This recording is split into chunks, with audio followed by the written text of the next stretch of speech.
नमस्कार दोस्तों। अभी हम भिवानी की जो मनीषा है हमारी बहन, उस केस से उभरे भी नहीं थे। उस केस पर हम अपडेट लेने की कोशिश कर रहे हैं, चर्चाएं कर रहे हैं, उसको न्याय दिलाने की कोशिश कर रहे हैं कि एक नया मामला सामने आ गया है। मामला है ग्रेटर नोएडा की निकी का। एक पिता जो अपनी 2 बेटियों की शादी करता है, एक परिवार में स्कॉर्पियो देता है, गहने देता है, बेटी को जिस भी ज़रूरत की सामान की ज़रूरत है जो कि उसके वैवाहिक जीवन में ज़रूरी है वो सब देता है। उसके परिवार को जिस भी चीज़ से खुशी मिलती है, उसके ससुराल वालों को वो सारी सुविधाएं वो उस शादी में करता है और अपनी बेटी को देता है। लेकिन उसका नतीजा क्या निकलता है कि आज उस लड़की को बिल्कुल दिन दहाड़े जिंदा जला दिया जाता है। कौन जलाता है? उसके सास ससुर, उसके परिवार वाले, उसका पति, सब मिलके उसको जिंदा जला देते हैं। इसका नतीजा ये निकलता है। तो कहाँ गया अब हमारा वो समाज? कहाँ हैं वो लोग जो नारे लगा रहे थे?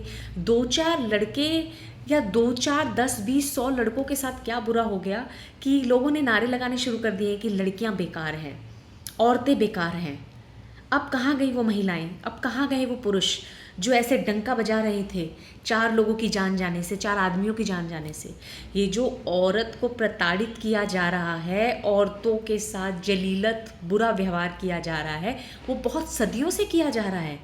आज 2-4 आदमियों के साथ ऐसा हो गया तो सबकी ज़ुबानें खुल गई। अब कहाँ हैं वो लोग? ये तो कब से चला आ रहा है। किसने इसको बंद करने की कोशिश की? निकी, जिसने अपने परिवार को भी काफ़ी बार इन्फॉर्म किया कि उसके साथ ऐसी दरिंदगी हो रही है, उसको बचा लिया जाए। कहीं ना कहीं निकी को मारने में उसके ससुराल वालों का तो हाथ है ही, मैं कहूँगी कि हमारे समाज का भी हाथ है। निकी के परिवार, उसके खुद के माता पिता का भी हाथ है। बहुत बार लड़कियां अपने पिता से शेयर करती हैं, माता से शेयर करती हैं जो दरिंदगी उनके साथ हो रही है। कहीं ना कहीं पेरेंट्स दबाव में आकर अपनी बेटी को ही दबाते हैं, वो उसी को ही बताते हैं कि ये सब होता रहता है, ये सब चलता है, ये सब ठीक हो जाएगा, आज नहीं कल नहीं, उसको ये सांत्वना देते रहते हैं। पर जो एक घटिया इंसान है ना, वो आज भी घटिया है, वो हमेशा घटिया ही रहता है, क्योंकि एक घटिया इंसान की फितरत ही घटिया होती है। अगर निकी के माँ बाप ने अपनी बच्चियों की बात सुनी होती और उन पे जुल्म होने से रोक लिया होता और अपनी बेटियों को आज अपने घर बुला लिया होता, तो शायद निकी के साथ ये नहीं होता। पर माँ बाप भी कहीं ना कहीं सामाजिक दबाव में रहते हैं। उनको भी एक उम्मीद होती है कि हाँ, आज नहीं कल सब ठीक हो जाएगा। इसे अच्छे संस्कारों वाले पेरेंट्स भी कहा जा सकता है, जो अपनी बेटी को ही एक अच्छी सलाह देंगे कि एक बेटी का घर उसका ससुराल होता है। पर ऐसा ससुराल, मैंने एक वीडियो देखी जो दिल दहला देने वाली है, जिसमें सास अपनी बहू को चिपटी हुई है, बाल खींच रही है अपने बेटे के साथ। ये संस्कार दे रही हैं सासें अपनी बेटों को। मैं उन सारी सासों के लिए बोलना चाहूँगी कि ऐसी सासें अरेस्ट होनी चाहिए। जब 100, 200, 500, 1000 सास अरेस्ट होंगी ना, तो इनकी अकल ठिकाने आ जाएगी, इनकी अकल ठिकाने आ जाएंगी। अभी तक सुना नहीं है ना कि एक सास भी अरेस्ट हुई है। अरेस्ट होना चाहिए, फांसी लगना चाहिए। ये औरतें खुद एक औरत होकर दूसरी औरत का घर नहीं बसने देती हैं और उनको जिंदा जला देती हैं। इनको नर्क, इनके लिए स्वर्ग है, लेकिन इनको यहीं पर ही इतनी गंदी दरिंदगी वाली सज़ा मिलनी चाहिए कि इनके होश ठिकाने आ जाए और बाकी औरतों के लिए भी एक मिसाल कायम हो। एक बहू को इस तरीके से प्रताड़ित करते हैं दहेज के लिए, पैसों के लिए। कितना लोगे आप?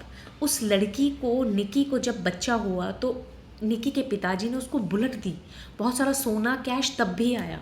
ऐसे लोगों का कभी नहीं। आप जैसे लोगों को तो भीख मांगनी चाहिए सड़कों पर। अगर किसी भी तरीके से आपका पेट नहीं भर रहा है तो आप लोगों को सड़क पे भीख मांगनी चाहिए। पर एक लड़की को जला देना, मार देना, किसी और के घर की रौनक को, किसी और की जन्म जाई को धरती से नष्ट कर देना आपका हक नहीं है। आपकी बेटियों के साथ ऐसा होना चाहिए जो आप दूसरों की बेटियों के साथ कर रहे हैं। ऐसे लोगों को जीने का भी कोई हक नहीं है और कड़ी से कड़ी सज़ा मिलनी चाहिए। मेरी सभी पेरेंट्स से एक दरख्वास्त है। बहुत बार मैंने देखा है कि ये जो दहेज प्रथा है, इसको बहुत ज़्यादा उकसाया जाता है। घर बार भी नहीं देखा जाता और अपनी लड़कियों की शादी वहाँ कर दी जाती है। लड़के की शक्ल सूरत देखी जाती है कि लड़का बहुत स्मार्ट है, बहुत इनके पास प्रॉपर्टी है, जी हम गाड़ी दे देंगे, चलो शादी कर ले। तो इस तरीके से रिश्ते पक्के होते हुए मैंने देखे हैं। बट आपको लगता है कि ये रिश्ते ज़्यादा दिन तक टिकते हैं? नहीं। मेरी सभी लोगों से रिक्वेस्ट है कि अपनी बेटी को एक ऐसे इंसान के साथ विवाह करें जो कि खुद बहुत काबिल है, जो कि खुद हर चीज़ खरीदने के लिए और हर चीज़ बनाने के लिए काबिल है। आपको आपकी जो इच्छा है आप वो दो, है ना, अपनी बेटी के लिए। बट कोई मांग आपसे कैसे सकता है? तो इसको कोई नहीं रोक सकता, इसको हम ही सब सामाजिक लोग मिलकर रोक सकते हैं। कहीं ना कहीं ये सारी चीज़ें दहेज की वजह से हो रही हैं। आप अपनी बेटी को इतना सक्षम बनाइए कि वो खुद अपने पैरों पे काबिल हो सके और आगे बढ़ सके। मुझे लगता है इसीलिए ही समाज में लड़कियों को बहुत ज़्यादा दबाया जाता है। लड़कियां सक्षम रहेंगी तो खुद लात मार के उस रिश्ते से निकल जाएंगी। पर वो बेचारी रोती रही, वो बोलती रही मुझे मारो मत। उसके पति के दुनिया भर के बाहर अफेयर तक थे, बट वो बोली कि मुझे बस कमरा, मुझे इस घर में कोना दे दो। बस वो अपनी इज्जत बचाती रही। बट क्या फ़ायदा है ऐसी इज्जत का? आप मत बचाइए अपनी इज्जत। जो भी लड़कियां ये सह रही हैं, सच में अपने घर वालों को बताइए, घर वालों को भी उनको सपोर्ट करना चाहिए और निकल जाइए उस रिश्ते से। आप सक्षम हैं कुछ भी करने के लिए।